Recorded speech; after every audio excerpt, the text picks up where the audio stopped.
हम रेल मंत्री अश्विनी वैष्णव के बारे में बताने जा रहे हैं। दोस्तों, इनके कार्यकाल में, एक साल के कार्यकाल में 2021 में इन्होंने रेल मंत्रालय को जो है एक्सेप्ट किया था, मतलब उसका कार्यभार संभाला था। तो 2023 से 24 के बीच में अभी तक सिर्फ एक साल में 8 बड़े ट्रेन हादसे हुए हैं। अभी एक दिन पहले ही झारखंड में ट्रेन हादसा आप लोगों ने सुना है, तो इसीलिए इस पे वीडियो बनाना बहुत जरूरी हमने समझा। तो चलिए जानते हैं। दोस्तों, 2 जून 2023 को बालासोर के उड़ीसा में एक ट्रेन हादसा होता है जिसमें 296 लोग मारे जाते हैं और 1200 से ज्यादा लोग घायल होते हैं। और इतना ही नहीं, इसके बाद लगातार विजयनगर आंध्र प्रदेश में ट्रेन हादसा होता है 29 अक्टूबर 2023 को। उसके बाद से जामताड़ा झारखंड में 28 फरवरी 2024 को ट्रेन हादसा होता है। उसके बाद से बक्सर ट्रेन हादसा होता है 11 अक्टूबर 2023 को, जिसमें 24 डिब्बे पटरी से उतर जाते हैं। फिर नई दिल्ली ट्रेन हादसा होता है जिसमें 17 फरवरी 2024 को 10 डिब्बे पटरी से उतर गए। उसके बाद से गमहरिया झारखंड में 18 फरवरी 2024 को होता है। फिर पंजाब के फतेहपुर में ट्रेन हादसा होता है 2 जून 2024 को।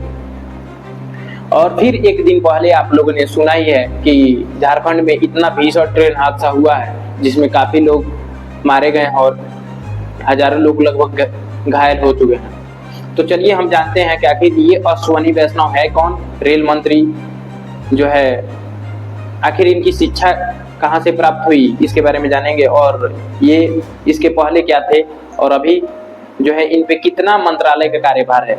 तो दोस्तों, एक तो रेल मंत्रालय तो इनसे संभाली नहीं जा रही है और इनके ऊपर 2 और मंत्रालय दे दिए गए हैं। 7 जुलाई 2021 को मिनिस्ट्री ऑफ रेलवे इनको दिया गया था, रेलवे मंत्रालय। और 7 जुलाई 2021 को ही ministry of electronics and information technology दिया गया था। अभी फिलहाल ही इनको 11 जून 2024 को ministry of information and broadcasting दिया गया है, जिसमें ये लोग कानून बनाने वाले हैं ब्रॉडकास्टिंग पे, जिसमें व्हाट्सएप को भी बैन किया जा सकता है भारत में। इस पे भी ये कानून बनाने वाले हैं और यूट्यूबर्स को भी कंट्रोल करेंगे ये लोग। तो देखिए, एक मंत्रालय तो संभाली नहीं जा रही है, 2-2, 3-3 मंत्रालय इनके पास है, 3 मंत्रालय इनके पास है। तो कैसे? कहावत तो आप लोग सुने ही है दोस्तों, 2 नाव पे चढ़ना और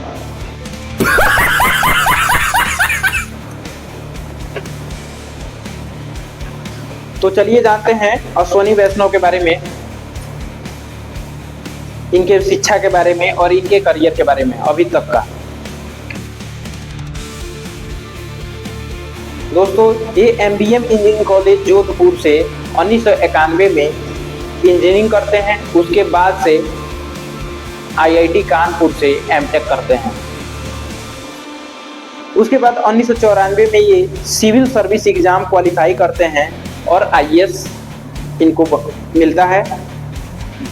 और उसके बाद से 2008 में ये MBA की पढ़ाई करने के लिए, मतलब मास्टर ऑफ बिजनेस एडमिनिस्ट्रेशन की पढ़ाई करने के लिए US चले जाते हैं। और दोस्तों, इनके पास उतना पैसा नहीं रह पाता है कि ये पढ़ाई कंप्लीट करें, इसलिए इन्होंने एजुकेशन लोन लेकर US जो है MBA की पढ़ाई करने गए होते हैं। दोस्तों, इसका मतलब ये है कि ये IAS में एज IAS ये उतना पैसा इनके पास नहीं रहता है कि ये एजुकेशन जो है प्राप्त कर सके US में MBA की। तो इसका अर्थ ये है कि ये MBA इसलिए कर रहे हैं क्योंकि इनको ज़्यादा से ज़्यादा पैसा चाहिए, जो कि सिविल सर्विस सेवा में जो है पैसा 1 से 1.5 लाख प्रति मंथ होता है। तो ये MBA बिजनेस करने के लिए जो है करने गए होते हैं। और दोस्तों, सिविल सेवा छोड़कर 2010 में US से वापस MBA की पढ़ाई करके भारत आते हैं और 2010 से 2012 तक लगभग 3 कंपनियों के प्रबंधक निदेशक और वाइस प्रेसिडेंट के रूप में काम करते हैं। और उसके बाद से 2012 में ये 2 कंपनी स्टार्ट करते हैं। 2012 में उन्होंने ऑटो लॉजिस्टिक प्राइवेट लिमिटेड और VG auto components private limited 2 कंपनियों की स्थापना गुजरात में करते हैं। और उसके बाद से ये बिजनेस से भी संतुष्ट नहीं हो पाते हैं, उतना पैसा इनको नहीं मिल पाता है जितना ये कमाना चाहते हैं, उसके बाद से ये अंत में राजनीति में आना पसंद करते हैं, राजनीति में आने का प्रयास करते हैं। और दोस्तों अंततः इनको एक चुंगली मतलब चुंगलाई करते हुए, क्या कहेंगे भाई, हाँ, अंततः इनको मोदी जी के चाटुकारिता करने के उपलक्ष्य में इनको रेल मंत्री बनाया जाता है। 8 जुलाई 2021 को इनको रेल मंत्रालय दिया जाता है और मतलब और इसके साथ ही उनको 8 जुलाई 2021 को ही ministry of electronics and information technology का भी पदभार दिया जाता है। तो दो पदभार एक साथ संभालते हुए ये कैसे अपने कार्य को सही तरीके से निर्वहन कर पाएंगे दोस्तों। इसीलिए इनके कार्यकाल में सबसे ज्यादा लगभग ट्रेन हादसे हुए हैं और एक साल में लगभग 8 सबसे बड़े ट्रेन हादसे इसमें हुए हैं, जो कि हमने अभी पीछे आपको बताया। और अभी 11 जून 2024 को ministry of information and broadcasting भी इनको दिया गया है।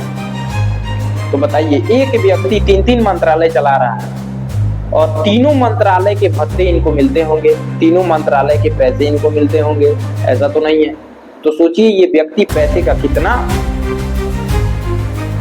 बस ज्यादा नहीं बोलेंगे दोस्तों, सिर्फ एलिगेशन है ऐसा। हम ऐसा नहीं कह रहे हैं कि ये देश सेवा नहीं कर रहे हैं, देश सेवा ही तो कर रहे हैं कि अभी तक इन्होंने त्याग पत्र नहीं दिया। जो व्यक्ति देश के लिए इतना करना चाहता हो कि वो त्याग पत्र दे देगा तो देश सेवा कैसे करेगा, आप समझ ही रहे हैं। धन्यवाद दोस्तों, नहीं, नमस्कार दोस्तों।